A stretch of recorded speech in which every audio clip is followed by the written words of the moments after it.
इस वीडियो में हम जानेंगे modules, built in modules, external modules और पीआईपी होता क्या है। Hey YouTube family, I am Chirag, you are watching muffin coding.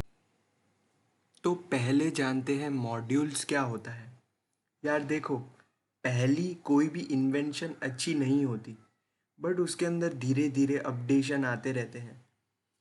But future में से कोई भी बंदा वापस चला जाए पीछे, जैसे एवेंजर्स एंड गेम में हुआ था, तो मज़ा ही आ जाए। जैसे अपने ग्राहम बेल सर, जिसने टेलीफोन इन्वेंट किया।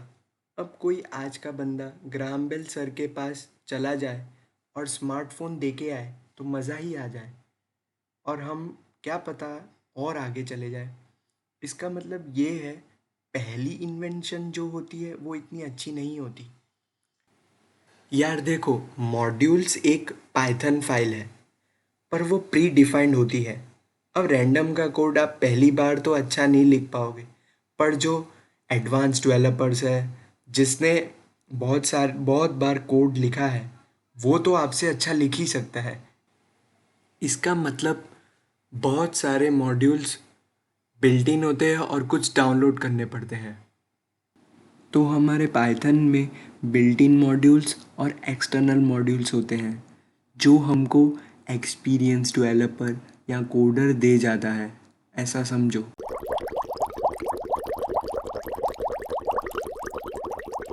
तो चलो अब बात करते हैं built in modules and external modules के बारे में। अब एक कहानी मैं तुमको बताता हूँ। तो देखो, मम्मी या पापा जो चीज़ें बाहर से लाते हैं वो होता है एक्सटर्नल मॉड्यूल्स। अब ऐसा भी होता है, चीज़ें घर में होती है पर हमको खुद जाके लेना पड़ता है, उसको कहते हैं बिल्ट इन मॉड्यूल्स। जो घर में चीज़ें होती है वो होता है बिल्ट इन मॉड्यूल्स, जो बाहर से लाते हैं वो होता है एक्सटर्नल मॉड्यूल्स। अब ये सब कहानी ठीक है। अब आप मुझे पूछेंगे इन दोनों में डिफरेंस क्या है। इन दोनों में ये डिफरेंस है कि बिल्ट इन मॉड्यूल्स होते हैं वो इतने अपडेट नहीं होते, और जो एक्सटर्नल मॉड्यूल्स होते हैं वो अपडेट होते रहते हैं। इसके लिए वो हमको एक्सटर्नल डाउनलोड करने पड़ते हैं यूजिंग पिप। अभी मैं आपको बताता हूँ पिप होता क्या है। पिप के बारे में हम थोड़ी देर बाद जानेंगे, तो पहले हम देख लेते हैं हमारे पाइथन में बिल्ट इन मॉड्यूल्स कौन से होते हैं। तो ये जानने के लिए आपको पाइथन की डॉक्यूमेंटेशन, पाइथन में जाके पाइथन मॉड्यूल्स इंडेक्स लिखना। ये सब पाइथन में बिल्ट इन मॉड्यूल्स होते हैं, तो इसको ध्यान से देख लेना। तो अभी ज़्यादा टेंशन लेने की ज़रूर नहीं है, मैं नेक्स्ट वीडियोस में आपको बताता रहूँगा कि इसका क्या मीनिंग्स है। तो देखो, एक्सटर्नल मॉड्यूल्स होते हैं वो रेगुलरली अपडेट होते रहते हैं, तो उसको एक्सटर्नल डाउनलोड एंड इंस्टॉल करना पड़ता है यूजिंग पिप। अब हम देखते हैं पिप से एक्सटर्नल मॉड्यूल्स, जैसे कि फ्लास्क, पाई गेम हो गई, ये सब हमको इंस्टॉल करने पड़ते हैं पिप से। अब जो पिप होता है वो एक स्टैंडर्ड पैकेज मैनेजमेंट सिस्टम होता है, use to install and manage software package, जो पाइथन में रिटर्न होते हैं। पिप एक इसका नाम है, जैसे कि पिप इंस्टॉल पैकेज, इसका फुल फॉर्म ही ये है, पिप इंस्टॉल पैकेज।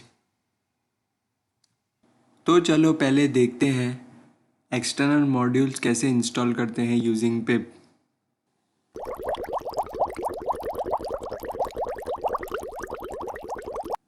तो चलो आ जाते हैं विंडोज़ में पावर शेल कैसे खोलते हैं। स्टार्ट में जाके राइट क्लिक करके पावर शेल एडमिन, फिर उसमें pip इंस्टॉल फ्लास्क या फिर कोई भी दूसरा मॉड्यूल जो इंस्टॉल करना है वो लिखना। अभी जैसे ही एंटर मारोगे वैसे फ्लास्क डाउनलोड होगा, फिर इंस्टॉल होगा, उसके जो कलेक्टेड पैकेजेस होंगे। जैसे ही सक्सेसफुल इंस्टॉल लिख के आता है, इसका मतलब आपका पैकेज इंस्टॉल हो गया। अभी फ्लास्क लिख के चेक कर सकते हो कि पैकेज इंस्टॉल्ड है कि नहीं। जस्ट ऐसे ही बाकी सारे एक्सटर्नल मॉड्यूल्स इंस्टॉल होते हैं यूजिंग पिप। इस वीडियो में इतना ही, मिलते हैं नेक्स्ट वीडियो में।